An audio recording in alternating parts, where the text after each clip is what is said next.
નમસ્કાર, આપ જોઈ રહ્યા છો સ્પાર્ક ટુડે ન્યૂઝ। વડોદરાના સયાજીબાગ ખાતે સૈનિક સિક્યુરિટીના 91 જેટલા સિક્યુરિટી જવાનો પગારના મુદ્દે હડતાલ પર ઉતર્યા હતા। પગારની બાંહેધરી મળતા જ હડતાલ સમેટાઈ ગઈ હતી। જો કે વડોદરા મહાનગરપાલિકા દ્વારા સૈનિક સિક્યુરિટી સર્વિસીસને ઇજારો આપવામાં આવ્યો છે અને ત્યારે આજરોજ વડોદરાના સયાજીબાગ ખાતે ફરજ બજાવતા 91 જેટલા કર્મચારીઓની પગાર ન આવતા હડતાલ પર ઉતરી જવાની ચીમકી ઉચ્ચારવામાં આવી હતી। આ બનાવની જાણ થતાની સાથે જ પાર્ક એન્ડ ગાર્ડન શાખાના અધિક્ષક મંગેશ જયસ્વાલ પણ સ્થળ ઉપર ઉતરી આવ્યા હતા।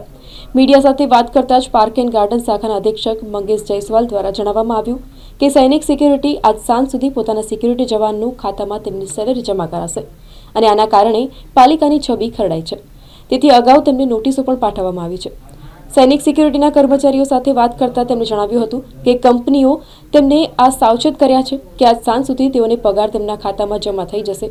પીએફના આ આક્ષેપને લઈને કંપનીના કર્મચારીએ સ્પષ્ટપણે જણાવ્યું કે તમામ સૈનિક સિક્યુરિટી જવાનોનો પગાર રાજ્ય સરકારના વેતન અધિનિયમ પ્રમાણે જ થાય છે। પીએફ માટેના આક્ષેપોને તે વખોડે છે। અત્રે ઉલ્લેખનીય છે કે વડોદરા મહાનગરપાલિકા દ્વારા સૈનિક સિક્યુરિટીના સિક્યુરિટી જવાનો દ્વારા કરવામાં આવેલા આક્ષેપોની સામે ઊંડાણપૂર્વક નિષ્પક્ષ તપાસ કરી જવાનોના પ્રશ્નોનું નિરાકરણ લાવશે કે નહીં એ જોવાનું રહેશે। પગાર મોડું તો એના માટે ગાળો બધા હડતાલ પર ઉતરી ગયા હતા, પણ આજે પગાર થઈ જશે, કીધેલું છે કંપનીમાં। આ તો કર્મચારી તો આમ તો ચોરાણું છે, ત્રણેય શિફ્ટના। બીજો કોઈ નહીં, પગારનો હતો। ના ના ના ના, એ કશું નહીં, એ ખોટી વાત છે, ખાલી પગારનો જ મુદ્દો છે।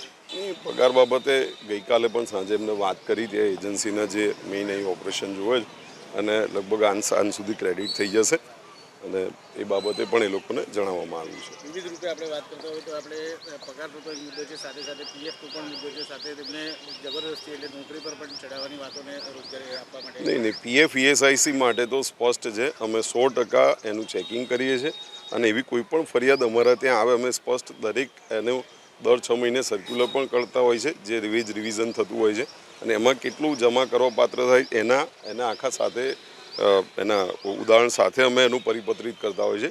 એટલે એવી કોઈ પણ અરજી હોય તો અમે ત્યાં તરત એનું રિડ્રેસ કરવામાં આવે છે। સિક્યુરિટી કર્મચારીઓ હડતાલ પર આવ્યા છે, તેનાથી પાલિકાની પણ છબીને નુકસાન પહોંચી છે, ખરડાઈ છે, તે બદલ તમે સિક્યુરિટી એજન્સીને શું?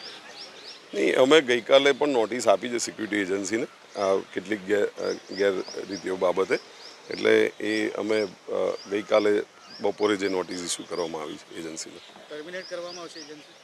નહીં, અમે નોટિસ આપી છે હાલ, એટલે એનો શું જવાબ આવે છે એ પ્રમાણે આગળ કાર્યવાહી કરવામાં આવશે।